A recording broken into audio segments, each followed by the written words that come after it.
I'd like to try to study a theme which is the connection, the transition from Rosh Hashanah to Yom Kippur, trying to make a bit clearer what is the consciousness of this time of year, and try to clear up some areas that are often not correctly understood. Let's try to ask a few questions and see if we can. Let's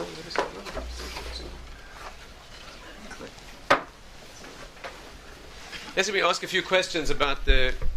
People don't have a place to sit. Maybe if everybody moves their seat one step this way, can you do that? They'll fit in at the back.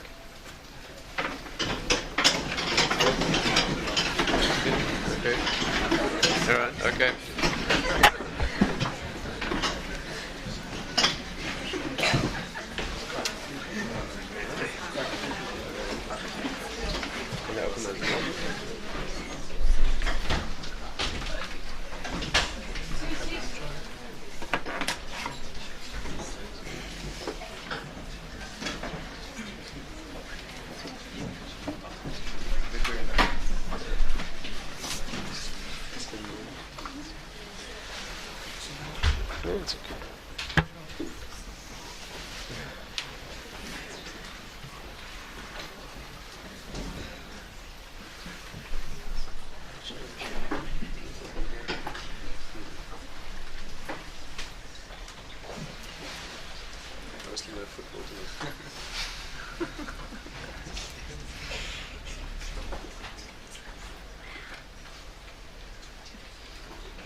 Let's try again.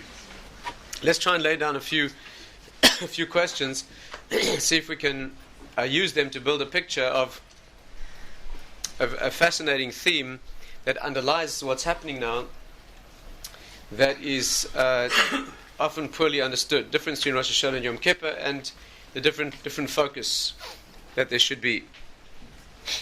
You know, there are many issues that are classical questions or problems that are raised here. One is, for example, perhaps the oldest and best known, is why Rosh Hashanah comes before Yom Kippur. You know, Yom Kippur is a day of atonement. Rosh Hashanah is a day of judgment. Surely it makes sense to have a cleansing and an atonement before you get judged. What's the sense in exposing yourself to judgment or being forced to, being subjected to a penetrating judgment that determines what the next year will be, and then after you've been judged and the dispensation's been issued, then to try to cleanse? You see, you have to understand that Rosh Hashanah is a time. One of the major confusions is that people seem to think that Rosh Hashanah is a time of judgment for the next world. And there are many sources that seem to indicate that the judgment that's taking place in Rosh Hashanah is a person's status in the next world. But the difficulty with that, of course, is that there's no point in judging a person in terms of their status in the next world if they're still in this world.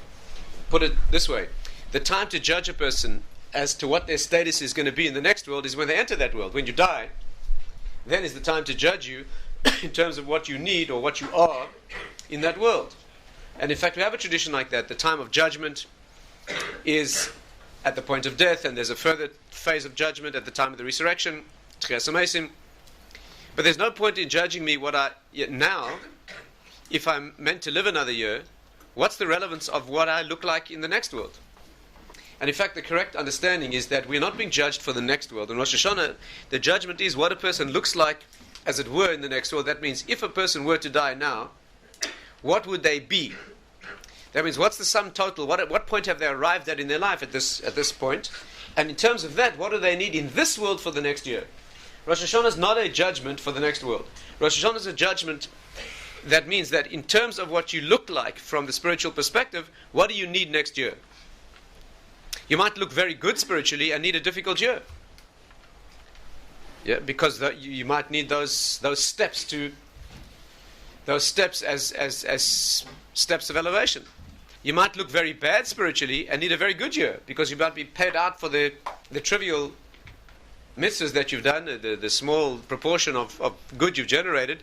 It could be that a person's being paid out in the very small currency of this world. But whatever it is, the way a person is spiritually, what they amount to at that point in time, in terms of that, what do you need next year? So the judgment of Rosh Hashanah is, what will you look like? What will happen to you next year? If that's true, what's the point? And it cannot be changed. It absolutely cannot be changed. Once the budget for that department's issued, once this employee has been, this contract's been signed that he's hired for the next year, that does not change during the year. That's the meaning of Rosh Hashanah. If it changes from moment to moment, it wouldn't need a Rosh Hashanah. I'm not going to go now into why there needs to be a yearly judgment. Why is it not set up on a second-to-second basis? Interesting question. But the fact is that there's a budget that's appointed, there's a dispensation that's given, that's 1 year at a time. How much you'll earn during the year, what your health situation will be, all sorts of things are decided, live or die. Decide Rosh Hashanah. So now the question becomes, if on Rosh Hashanah is decided what will be, incidentally, you can make changes during the year. But you can never make changes to the budget that's appointed. You can only make changes to the details of how the money is spent. Now, this has to be clear. Let me give you a simple example. The world has there are 4 Rosh Hashanahs, right? There's one Rosh Hashanah for the crops, there's one for the fruit, there's one for the rain, and one for human beings. Take Sukkot, for example, which is the Rosh Hashanah for rain. On Sukkot is decided how much rain will fall in the next year, and it cannot be changed. That's the meaning. It's a judgment. What can change, though, during the year is depending on the merit of those who need to receive the rain. It could either fall in useless places or in usable places. That could happen. In other words, the budget for this department has been carved out. How that budget exactly will be spent, what type of unexpected expenses they'll have, that could change during the year. Is this clear? But there's a dispensation that's, life or death. Employment or otherwise. This marriage is continuing or this marriage is foundering. Right? The contract's being renewed for the next year. That cannot be changed. How the details work themselves out through the year, there could be significant changes. If that's true, why do you have this judgment first and then get a chance to cleanse yourself? Even if you cleanse yourself, you're not going to change the dispensation. You have the problem. Anybody? Surely the logic would have been, give me Yom Kippur first, let me come clean, and then judge me. Peculiar thing, needs to be understood. Second question, of course, is why we don't do tshuva on Rosh Hashanah. The mitzvah of tshuva, of repentance and self-correction. In the moment of judgment, surely that's when you do speak for yourself. Surely if the focus is, the spotlight, the focus is now on you, and how you look, and the next year has been decided, surely Rosh Hashanah should be a day of intense introspection and correction. Not a word of that. In fact, it's forbidden to do tshuva on Rosh Hashanah, basically. One should not say vidui, not say a confession, shouldn't mention yourself. The only thing we speak about in Rosh Hashanah is the source. That's all. He should rule over the whole world. We speak only about the crown of the king, as it were. That means a symbol of rule, of kingship, that should manifest and come down. Why? Why only 10 days later, after the whole 10 layers of spiritual development, we get to the time of tshuva? And there are many ways we could put these questions. Let's try and add another angle. The Gemara says that when a child's born, and incidentally we're not here talking about Jews, we're talking about human beings, okay? Because Rosh Hashanah is a time of judgment for humans. After all, this is the anniversary of the creation of man as man and woman, not as Jews. Pesach is for Jews. Pesach is the other Rosh Hashanah, what the Torah calls the first month of the year. That's where the Jewish people begin. Going out of Egypt and being formed as a nation, receiving the Torah, that's Jewish. Rosh Hashanah is not Jewish, it's human. Right? Adam was created this day. The language in all the sources is that all humans, all those who come into the world, are judged on this day. So when a child is born and he comes into the world, the language of the Talmud is that he's forced to take an oath. The language there is mashbi noisoi. In other words, there's an oath imposed on every child as he's being born. And the language of the oath is Tehi tzaddik v'al ti rasha. Be righteous and do not be evil. Now that's a problem. That's a problem. And the problem is as follows. The word tzaddik in Hebrew means living up to obligations. The English word righteous is much too vague. In English, righteous means, super frum or religious or... But tzaddik doesn't mean that. Tzedek in Hebrew means exact measure for measure obligation. Being a tzaddik does not mean that you are super religious. Being a tzaddik means you do your obligations, that's all. There is a concept of doing more than your obligations. That's called being a chassid. Chassid means chesed. The word chesed in Hebrew means free love. Giving for no expectation of return, giving selflessly, giving completely. That's called chesed. To be mischased im Hashem means that you do something for Him more than He asks. You know that your parent would like a drink, even though you haven't been asked, you do it anyway. That's called a chesed. Tzaddik doesn't mean that. Tzaddik means you simply live up to your obligations. The problem is, what is the meaning of imposing an oath on a child when he's born to live up to his obligations? You're already obliged to live up to your obligations. Put it this way, let's focus for the moment on Jews. A Jew is obliged in all the mitzvahs of the Torah. Non-Jews are also obliged in the mitzvahs of the Torah that apply to them. But let's take a Jew. You're obliged in all the mitzvahs of the Torah, and that is considered a binding oath. In fact, halachically, every Jew is considered to have made an oath at Sinai, and for that, and it's technically meaningful. For example, if you make an oath that you will break a mitzvah, yes, you are making a problematic oath, apart from the activity itself, because you are already what's called mushbah. That means you already... Another example would be, if you make an oath to fulfill a mitzvah, it's a problematic oath. You know that? If you make an oath that you will fulfill a mitzvah, it's a problematic oath. The reason is, you made an oath already. It's an unnecessary oath. At Sinai, inasmuch as you, your cosmic, the root of your soul, stood at Sinai, we all are obliged or sworn to the mitzvahs. It's true in a corporate sense. That means we are bound because in a corporate sense we made that oath. But the point is, as a Jew, you are bound by the mitzvahs of the Torah, and you are bound by all its prohibitions. So if you're born into the world bound by all the mitzvahs, okay, to the extent that you actually sworn to them, what sense does it make to take this child who's being born and make him make an oath that he's going to live up to his obligations? He's already sworn to live up to his obligations. Did you hear the problem? There's nothing, you see, you have to think accurately. When the Talmud says the child is forced or obliged to make an oath, it's not a sort of a vague notion of, it's a specific thing. That means there's some sort of undertaking that he comes into the world with a specific new obligation. To put the question plainly, what obligation is there in being a Jew other than all your obligations? If you live in a country and the country has laws, your obligation is to live up to the laws of the country. What other obligation could you take on?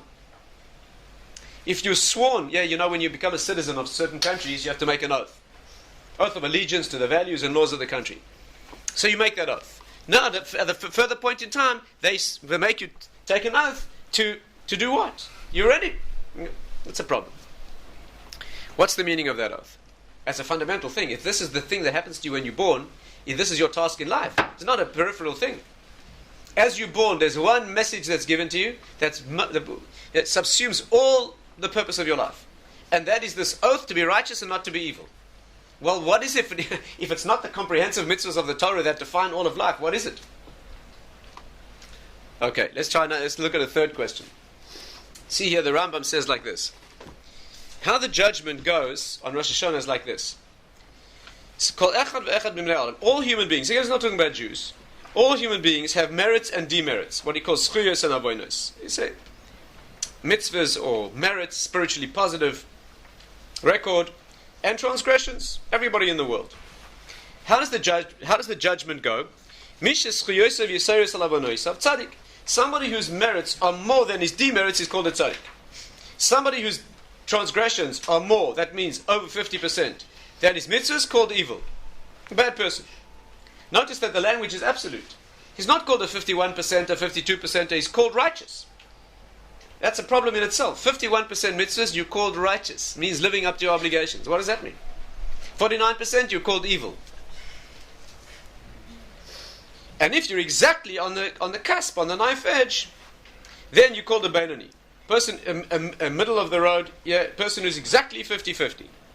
And similarly, says the Rambam, of every country. Every country has, the inhabitants of the country generate positive action, and they generate negative action.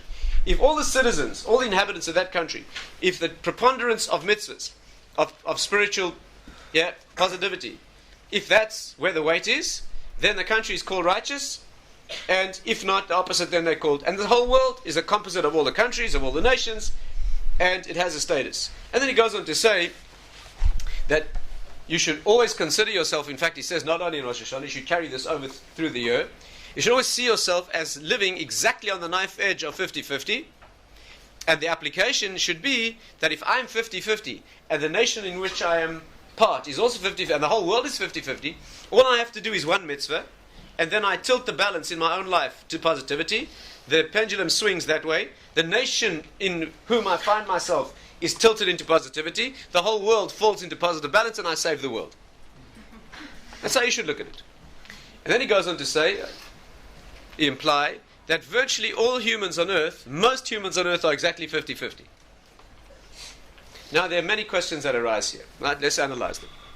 First of all, the first question is, why is the status of an individual going according to majority? Incidentally, it's a very absolute judgment. He goes on to say that a person who's got 51% merits is called tzaddik, means righteous, and he's signed and sealed for life immediately.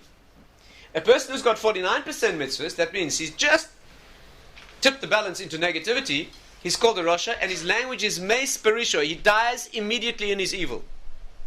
That's the Rambam's language. He doesn't mean dies physically.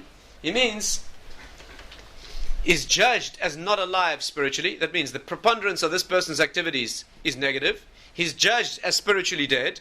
And then what happens to him through the rest of the year, after all, we said the judgment in Rosh Hashanah is what you need for the year, in terms of who you are, is you get what a dead person needs. What a person who has no spiritual life, a person who's committed only to physicality, and has no vision, no connection, no investment in a higher reality, the person gets what he needs. Yeah, it means that one way of handling such a person, for example, is that he's dealt with very similar to a statistic.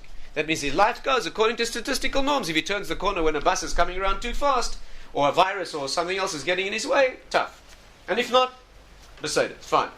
In other words, a statistical chance, happenstance sort of an existence, which is a terrible thing. Many places it's written that the worst judgment you could ever have on Rosh Hashanah is no judgment at all.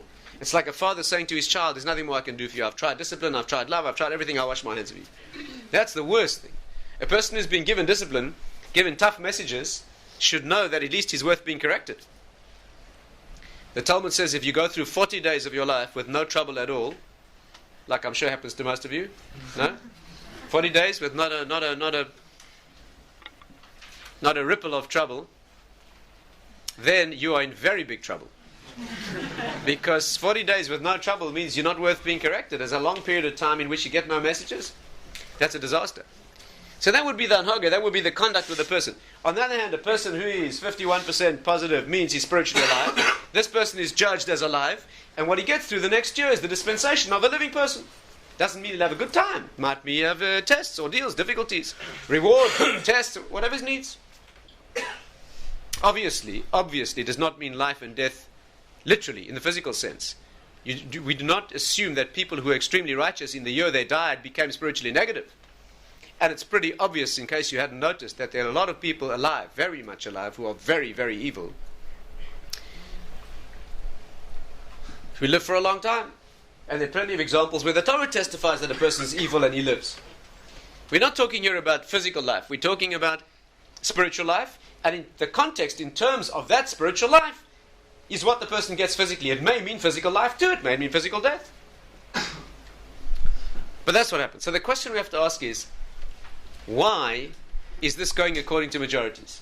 First of all, the way the spiritual judgment works is exacting. That's what din means. Din means every hair's breadth is accounted for. And there are endless number of Jewish sources that say that a person has to pay for every flicker of a subtlety, of a nuance of an action, even a thought. So if you pay for everything and you're going to get rewarded, in fact, there are plenty of sources that say that the worst individual, the person who is completely committed to negativity, will be rewarded for any faint flicker of a mitzvah that he did. Fully rewarded. The language is Hashem is ena mekaper schar kol beria. Hashem, God, does not withhold the reward for any creature. If a person did the faintest suggestion, flicker, element of a mitzvah, they've paid in full. Well, if you paid in full for all your mitzvahs, and you punished in full for all your transgressions, and after all, isn't that what you are? You're the sum total of all your activities. That's who you are. So what's this idea of a majority? Where's there room for majority judgment? Look, I don't know what's going to work for you. Imagine that you are employed by a company.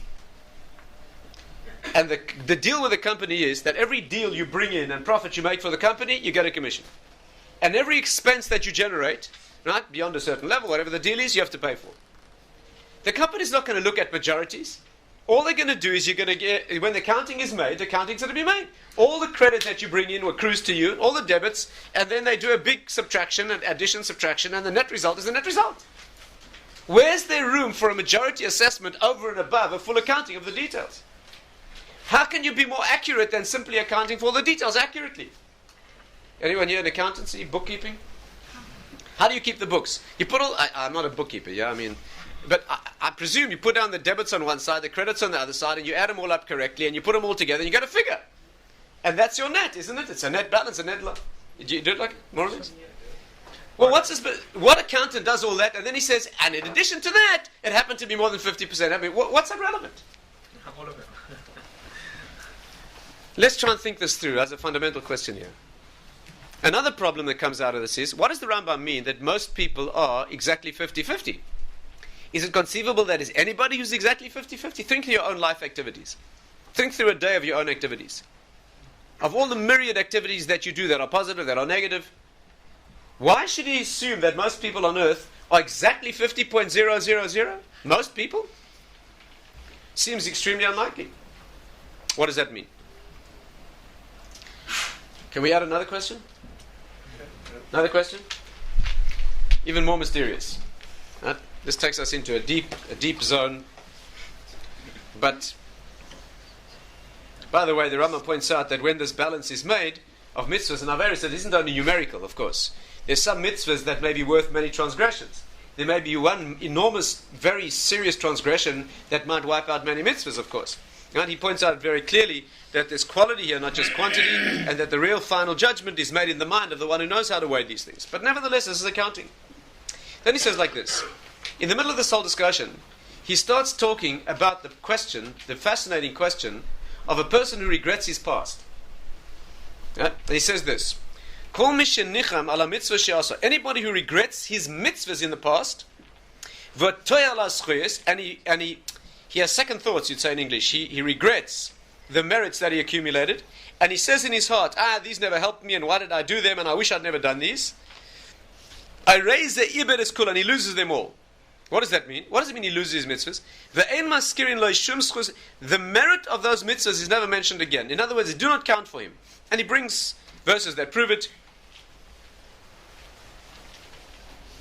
And just like a person is judged and weighed up at the time of his death, that is exactly the way at each Rosh Hashanah, so the transgressions and merits of each human being in the world are weighed up. And then he says clearly, a person who's called a tzaddik is sealed for life immediately, and a person who's called a rasha is sealed for death immediately. The question here is, first of all, what is this problem of regretting mitzvahs in the past? Why is it particularly relevant over here? But there's one unique question on this concept that we need to ponder. This is the general area in Torah that's known as Tohe ala Rishonis. Tohe ala Rishonis means a person who regrets the past. The context is a person who does a certain mitzvah, let's say, and then regrets the mitzvah. Right? So the Rambam says here, you lose the merit of the mitzvah. What would be an example? An example would be, let's say, here's a scenario. A person sitting at home, and they're down to their last sum of money, particular sum of money, let's say. No more money besides that. Someone knocks at the door with a really pressing need. Person's poverty-stricken, they're starving, they need the money, whatever it is, a medical problem. Person decides, I'm going to give them the money. Gives the money, tremendous act of emunah, self-sacrifice, tremendous spiritual elevation. And then, an hour later, someone knocks at the door and says, I've got the most amazing investment for you. If you give me that sum of money, you'll be rich the rest of your life. And they say, ooh, I wish I'd never done it, I will never do it again, and I was a fool, and regret to the point that they would not do it again. Not a passing... the natural feeling, okay, we're talking here about the cool, cold, calculated decision that was a mistake and I would never do it again. Says the Rambam, under such circumstances, you lose the merit of the mitzvah. Now the question here is a famous question. Rabbi Chanan Wasserman, one of the great Torah sages of the last generation, once asked his Rebbe, the Chofetz Chaim, the following question. So listen, it's a famous question, and it's a classic in the literature in this field. He asked his Rebbe, the Chofetz Chaim, the great Torah sage of that generation. He said this: We know that the mitzvah of tshuva, which is the mitzvah that we do now at this time of year, the mitzvah of repentance, and the last few weeks we discussed it, that includes vidui, confession of what it is one did, the expression, the feeling and expression of remorse and shame, the declaration that you never do it again, those three elements, leaving aside the problem of what happens if other people were involved or you hurt other people. But the core of the mitzvah, right, the three basic requirements are vidui, which is confession, regret for the past, and acceptance for the future. When you do those three things, then the transgression in the past is annulled. Doesn't that sound very similar to regretting mitzvahs and having the mitzvahs annulled? In other words, it seems like you can do an action in your life, positive or negative, later you can regret it, and then the action in the past is annulled. No, that's what it sounds like. So the famous question he asked the Chavetz Chaim is, why do we make such a fuss about the mitzvah of tshuva? We understand that tshuva is an amazing and miraculous opportunity to cleanse your past. Is it not simply another example of regretting something in the past? After all, in the spiritual world, we have an idea of conservation of energy.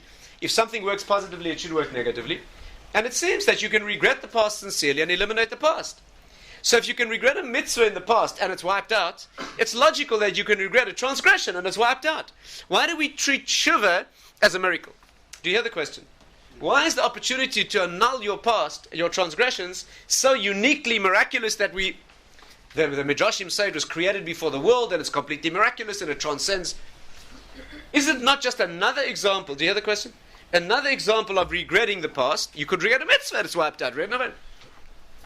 The Chavetz Chaim gave him an answer, which is a classic, and I'll share it with you. It's not. I don't want to spend time on it because it's not the direction I'd like to illustrate this evening. It's another whole discussion. Just for completeness, I'll tell you what he said. Unless you'd like to work it out for homework. No? Not into homework? Tell you what the Chavetz Chaim said. He said this. When you regret a mitzvah, what happens is, in this context that we're discussing now, the mitzvah is lost. Disappears.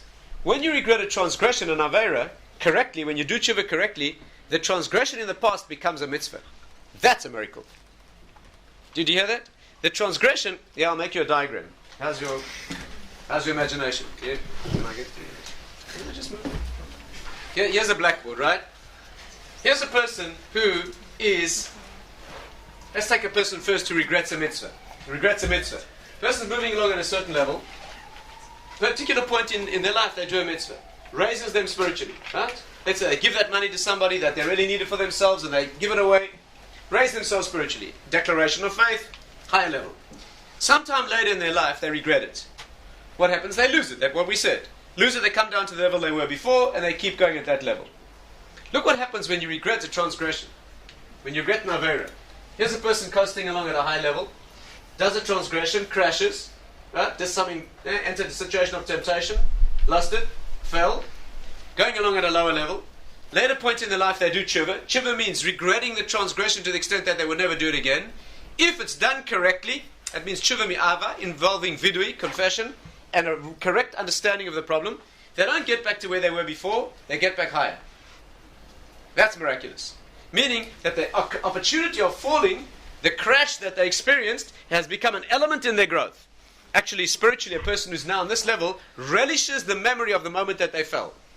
Because it's what's exposed the problem, and it caused them now to, of course there's one better than this, and that is when you're coasting along at this level before you crash, is to realize that you're vulnerable, and fix it to the point that you go up, and close that weakness without ever having had to crash. But most people don't do that. Most people are only alerted to the fact that there's a real vulnerability when it proves itself by causing the crash. That's the difference, said the Chavetz Chaim. Are we together? So it's arithmetic here, right? Arithmetic, mathematics. This is the difference between regretting a mitzvah and regretting a aveira. When you regret a mitzvah, it disappears. We'll have to understand what that means. When you regret an aveira, it doesn't disappear, it becomes a merit. That's miraculous. That's the answer that he gave, and Rabbi Chanan records that answer. I want to share with you another direction here, which opens up another whole field, and see if we can understand. Let's go back to the questions we began with and see if we can work through them. I'd like to suggest to you a way of understanding this that's a radical, very subtle, but very powerful, and in fact a radical idea. And this is something that should affect each person at a very deep level. Let's go back to our first question. Child's being born, he's obliged in all the mitzvahs, and he's forbidden to do any transgressions, and he makes an oath to be righteous. What does that mean? Listen carefully, listen well. When a person's judged according to majorities, you see two things happen. Best way I can illustrate this is, let me give you an example. Let's assume you write an exam, a very important examination, and the pass mark is 50%.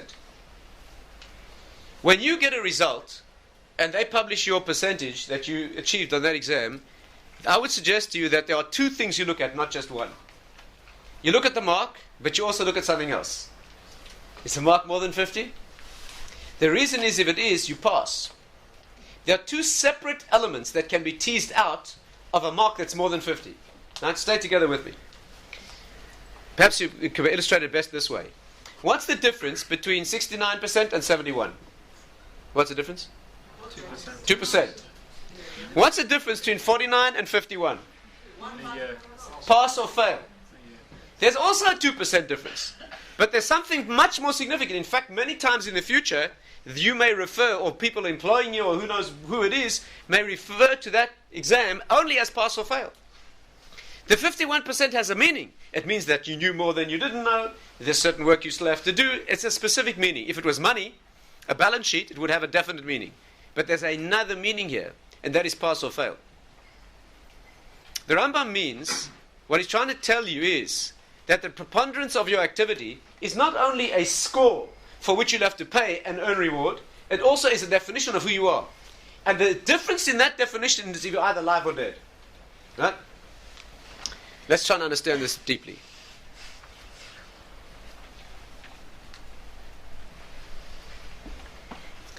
Let's take the example of a person who regrets the past. Let's take that example.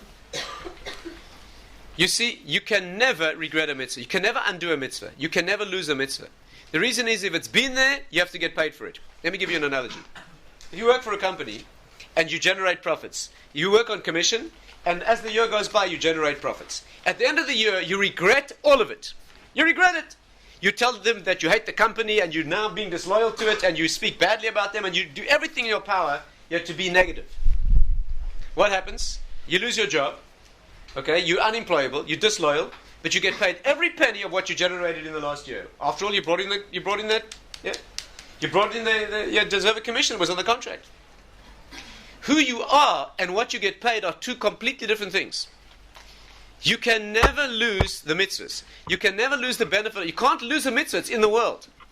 No matter who you are and how bad you are, you're going to get paid for that mitzvah. What you lose is the merit of the mitzvah that speaks about who you are now. You see, when you bring home deals, and the deals amount to more than 50%, you've generated more than you caused the company expenses. There are two things going for you.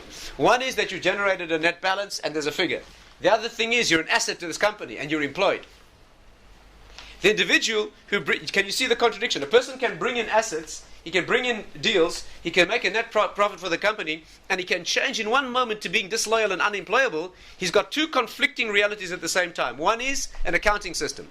Another thing is who he is now. And they're a complete conflict. That applies, by the way, whether you regret mitzvahs or avaris. You can either be a person, let's say you cost your company more than you brought in. Yeah, you had a bad year. You generate expenses. You never brought home any deals. But at the moment of the renewal of contract, you convince them that you're eminently employable and you're going to do great in the future. Can you see what happens? The opposite disparity. Right now, you owe them money. But who are you? You're a loyal employee and you've got a future. The two do not go hand in hand. They can be completely at variance. Huh? What happens on Rosh Hashanah and what happens on Yom Kippur are exactly these two things. Rosh Hashanah is not an accounting for the details. Rosh Hashanah has got nothing to do with accounting for the details. You are not being judged on your mitzvahs and avaris. All you're being judged for on Rosh Hashanah is, did you make 50% or did you not? The critical question that's being decided on Rosh Hashanah is, is your contract being renewed? Are you still employed by this company? Is this marriage still happening or is this marriage dissolving?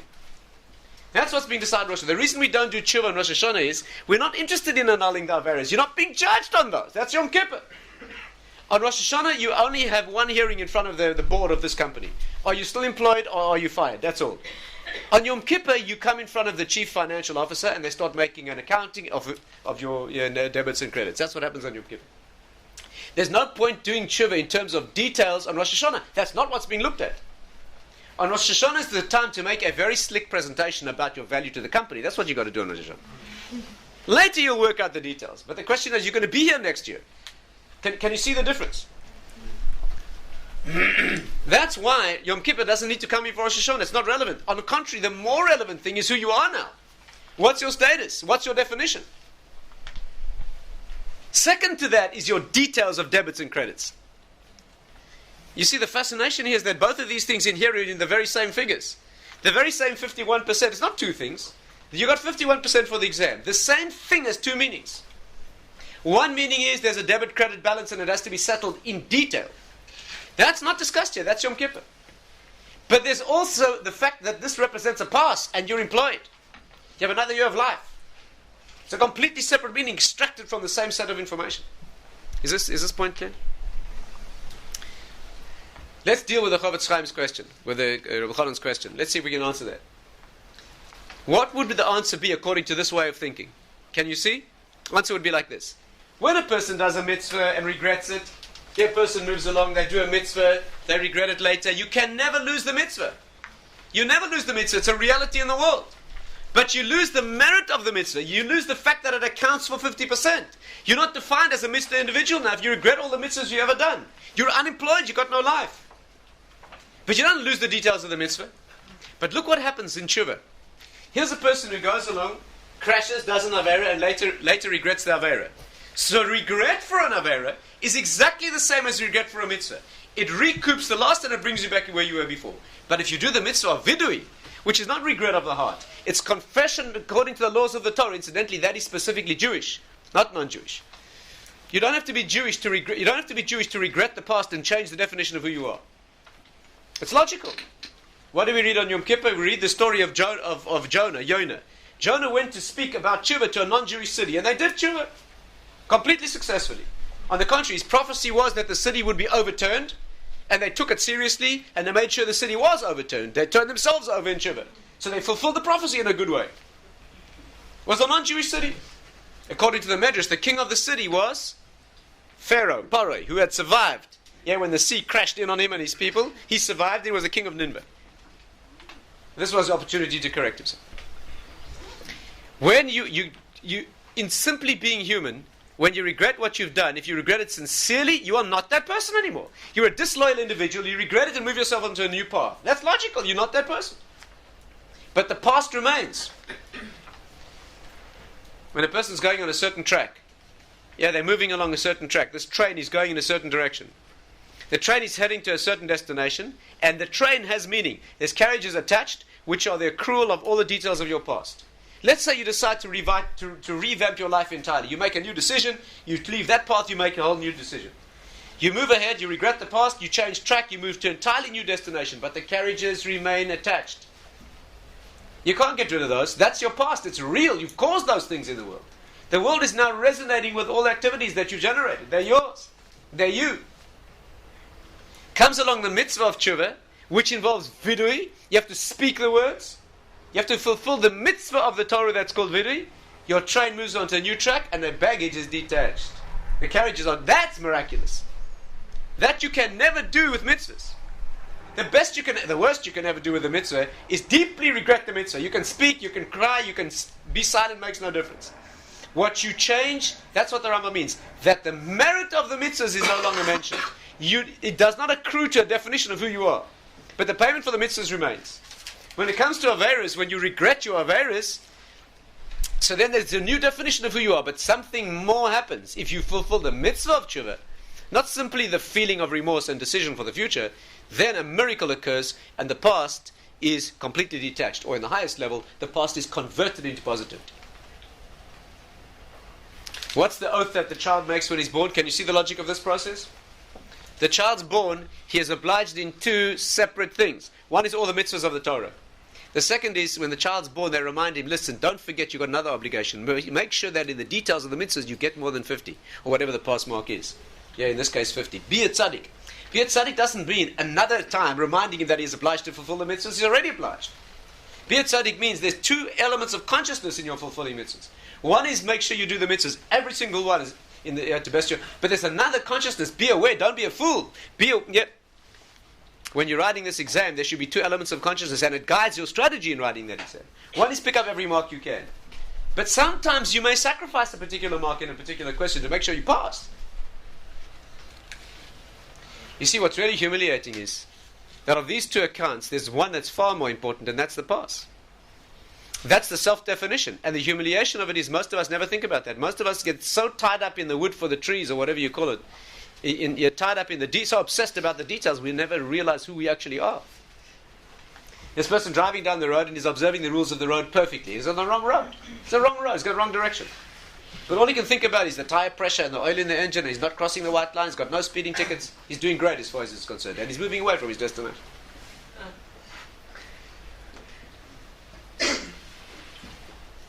You hire someone to take a load of goods, and you tell him, drive up to Scotland and deliver the goods and get it right. You tell him, check the truck and get its tires thing and don't get any speeding fines and make sure to do it right. The fellow goes off with a load of goods. 3 days later he gets back and you say to him, how was the journey? He says, perfect, the truck is fine, no speeding tickets. You say to him, deliver the goods? I forgot. You see, the real humiliation is that in many areas of life, we get the details absolutely, we in many areas of life, for example, in a really significant area of your life, like your aerobic fitness or, your whatever it is, or your business for that matter, the main goals are accurately set and an assessment of achievement of those goals is measured. In many companies there's a board meeting once a month and they have that chart on the wall and there's a critical appraisal of the goal and whether we're meeting the goal. Right? Because the bottom line in terms of with success or failure is what counts. But when it comes to a really important area of your life, like your life and who you are, or what becoming of your children or your marriage, most people very seldom make an analysis of whether there is a goal in the first place and whether the goal is meaningfully being achieved. Who am I? What is this marriage? What is this family? Yeah? And that's a real humiliation, because if you do it so well at work or in sport, but in terms of what you're actually doing here and what you're actually becoming, most people's consciousness when they wake up in the morning is just today shouldn't be worse than yesterday. Then that's already a successful day. But that's not what you're here for. You're not here to make today not worse than yesterday. You're here today to measure up to a particular goal that is your life destination. That's a great deal more important than the technicalities of the debits and credits. Yeah? Inherent in those debits and credits is something much more important. What does the Rambam mean that most people on earth are 50-50 exactly? Can you see the meaning? Most people have never made a policy decision that there is a goal. Most people on earth have never decided what they're here for. The Mishnah says a person's like a tree. A person's like a tree. You can have a tree planted in a good place and some branches hanging over into overhanging a bad place. Or you can have a tree planted in a bad soil and some of the branches hang over into the good place. What does this mean? It means that if you're a person planted in a good place, you're a tzaddik, you're righteous, you've got some negative actions, but all it takes is a little pruning, a little bit of suffering in this world, and it's all pruned and you're clarified in the next world. Or a person who's evil, but he's got some mitzvahs, a little bit of pruning, a little bit of reward, a few years of yachts in the Caribbean and football pool wins and whatever it is, and he's paid off, and he's clarified as totally negative in the spiritual dimension. That's one reason, incidentally, why righteous people sometimes suffer and why evil people sometimes prosper. One reason. The concept is, where's the tree planted and the details. When you are born with your tree exactly in the middle. You're not born good or bad, you're born neutral. And your job, most people on earth never shift their tree. Most people are so involved in the details that they never even think about where the tree actually is. That's what he means, most people are 50-50 people. He does not mean they happen to have 50% mitzvahs or 50% of errors. That's very unlikely. He means most people's central consciousness, the definition of who they are, the way they see themselves in the world, has never been a policy decision made. Do a survey. Go and do a survey on a few 100 million Chinese citizens. Ask each one if he's in the world. Wait outside the pub here 11 o'clock at night and do a survey on the inhabitants as they emerge. Ask them if they've made ever a policy decision in their life that they're in the world for spiritual positivity, that they're here to reflect something higher. Most people have not thought about that. Ask them if they're in the world for Satanism and evil and negativity. Definitely not. Definitely not. Never. Most of those people, give them a chance to do something good, they will do it. To help somebody do something kind, they will do it. Give them a chance to cut a corner and do something dodgy, they might do it. Comes this, they'll do it. Comes that. But what are they actually here for? What's their self-definition? Are they here to fulfill a particular purpose that is always in front of their eyes, that's a focus and a goal? Never thought about that. Rosh Hashanah is not the time for the branches this way, the branches that way. Rosh Hashanah is the time simply, where's your tree? That's all. That's why the Rambam says one mitzvah. You see the value of one mitzvah? One mitzvah will tilt the balance. It means the declaration of a mitzvah l'shem shema. That means investing in another dimension. You push it in that direction, the 51%, it's not the 1% that counts. It's the fact that it's now, there's a hachroah, there's been a shifting of the balance. That's what it's all about. And therefore, what we learn from this and what we need to focus on is the consciousness of Rosh Hashanah is a consciousness of the sense of majority, pass or fail, renewal of contract, decision that this marriage is moving ahead, this project is moving ahead. I move ahead in terms of life, in terms of development, who I am. That's what Rosh Hashanah is all about. Not a time for tshuva, that's not the issue. Or rather, it's a time for tshuva in the general sense of regret and remorse for all the negativity. And a decision for positivity, that's what it's about. And now we move towards Yom Kippur. Yom Kippur is a different work entirely. Yom Kippur is a time for assessment of the details and a full accounting. Now's the chance to annul all the negativity and delete all the debits. Of course, it's informed by the work of Rosh Hashanah. Since the beginning is always setting the goal and the tone for the rest, every day thereafter is informed by that decision. Of course, Yom Kippur has as its root the concept of the rule of a higher reality. That's why we say Melech. Melech. We talk about Hashem being the king of the world on Yom Kippur just as much. Same terminology. The bracha we make, the middle bracha and the Amidah that we make on Yom Kippur, describes Hashem as king just as we do on Rosh Hashanah. And forgotten that I'm here to reflect something higher, that this tree has to be moved. But now we get busy with the details. And therefore Yom Kippur is a day 10 times we do vidui. We go through the whole list of transgressions, every part of my body, every part of my consciousness. There's a radical attempt here to get the details right in such a way that the details are accounted for, there's complete cleanliness, meticulous purity here, in a context in which the balance has already been shifted into the side of positivity.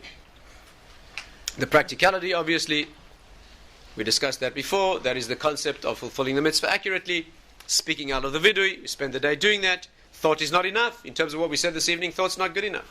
Thought's good enough for redefining who you are.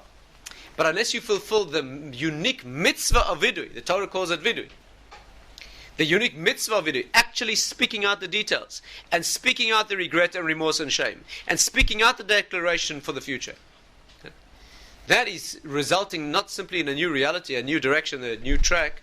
That also results in the miracle of the past being radicalized and being reformed, as it were, resurrected in positivity. Let's just let me wish you all a Gemar Chasima Tova. This is the time for those who have already been written and sealed for positivity. You can take a vacation. Those who have already been written, signed, and sealed for the opposite, you might as well take a vacation. Too late for anything else. It's for those who are still on the cusp. That's what Rambam says. Yom Kippur is for those who are Beinonim. Yom Kippur is for those who never moved. That's what Yom Kippur is for. The sense of tshuva in Yom Kippur is to eradicate all the negativity of the past in such a way that there's a cleanliness, and that itself shifts the balance. Okay, we'll stop here.